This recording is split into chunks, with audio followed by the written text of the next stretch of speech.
tous. Alors aujourd'hui, nous avons la joie d'être avec Denis Battisman, qui est cofondateur de My Data Model.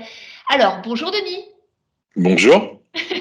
Donc Denis, My Data Model, c'est quoi en quelques mots? Alors, My Data Model, nous sommes une société qui commercialisons une plateforme donc qui utilise de l'IA et du machine learning, et qui va vous permettre en fin de compte de pouvoir modéliser et analyser vos données et de pouvoir revoir en fin de compte la manière dont vous allez pouvoir en fin de compte étudier, analyser, valider, vérifier des hypothèses à partir d'une simple collecte de données. Donc en fait, la particularité de My Data Model qui est dans le domaine de l'IA, c'est qu'en fait, vous travaillez sur peu de data, ce qu'on appelle des small data, c'est un peu votre spécialité. Oui, exactement, tout à fait. Donc l'intérêt, c'est que vous pouvez en fin de compte collecter de la donnée directement sur Excel ou dans un tableur. Donc vous êtes un chercheur en médecine, vous êtes un chercheur en bureau d'études, vous êtes une personne qui fait de l'étude marketing. Donc vous allez collecter de la donnée en fin de compte sur votre métier, sur vos campagnes, sur vos patients, sur vos machines.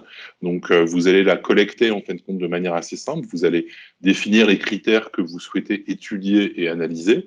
Donc, vous allez les mettre dans un tableur et à partir, en fin de compte, de 50 lignes ou de moins d'une centaine de lignes, on est capable de générer des modèles qui vont vous permettre de pouvoir analyser, identifier et mieux comprendre, en fin de compte, les données que vous avez collectées par rapport à vos hypothèses de travail et par rapport à ce que vous souhaitez comprendre.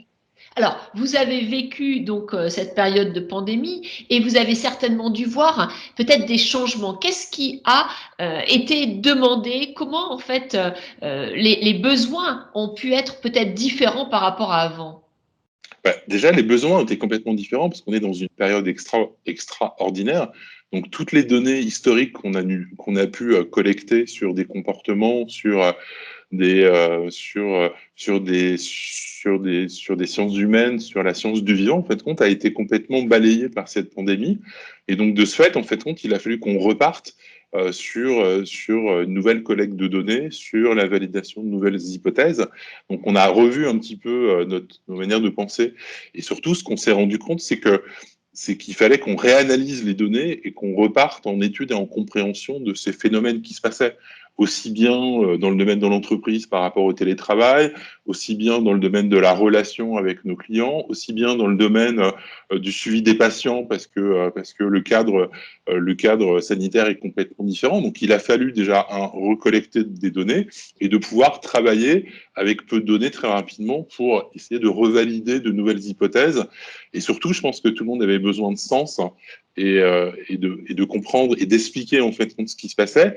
Et l'intérêt de nos technologies, en plus d'être efficaces sur des small data, des petits jets de données, c'est qu'on génère quelque chose qui est explicable et compréhensible. Donc c'est une fonction mathématique.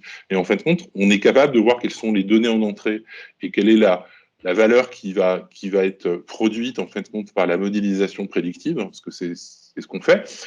Et donc, ça vous permet de valider des hypothèses ou de mieux comprendre, en fait, compte la manière dont les données vont interagir. Par exemple, essayer de comprendre pourquoi un salarié va être en difficulté ou va être très fatigué ou va être à limite burn-out et d'essayer de comprendre quels sont les critères qui l'ont amené à ça. Ou de pouvoir identifier, en fin de compte, et agir avant que ça arrive, etc.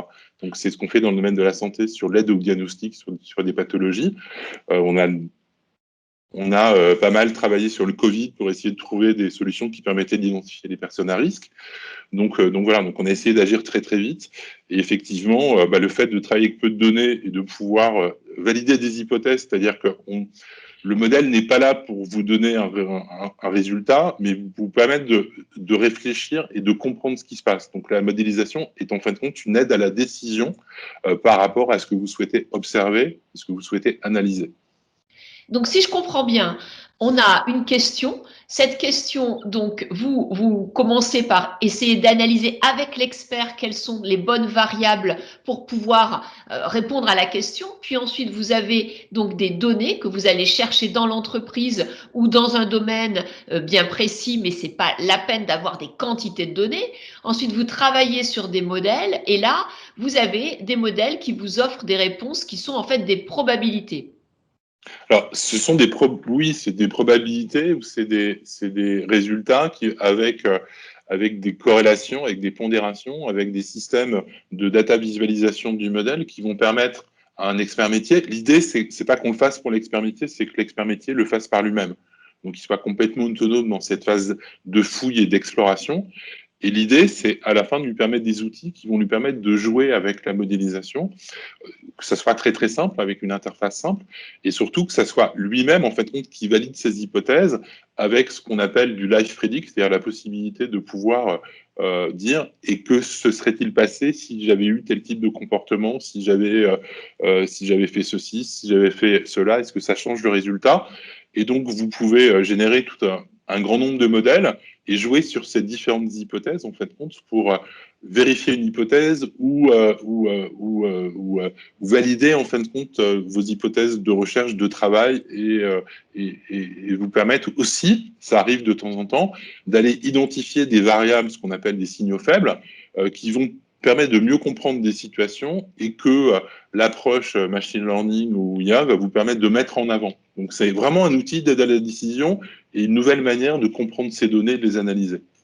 Un immense merci, Denis. Donc, on a bien compris qu'avec My Data Model et votre, comment on pourrait appeler ça, solution qui s'appelle TADA, hein, c'est bien ça, TADA. Oui, oui. Alors, et Tada, vous pouvez le tester, hein. C'est une plateforme, c'est une plateforme web, c'est accessible, c'est un cloud complètement sécurisé. Vos données sont sécurisées, donc testez-le. Si vous avez un tableau Excel avec des données pertinentes, allez-y.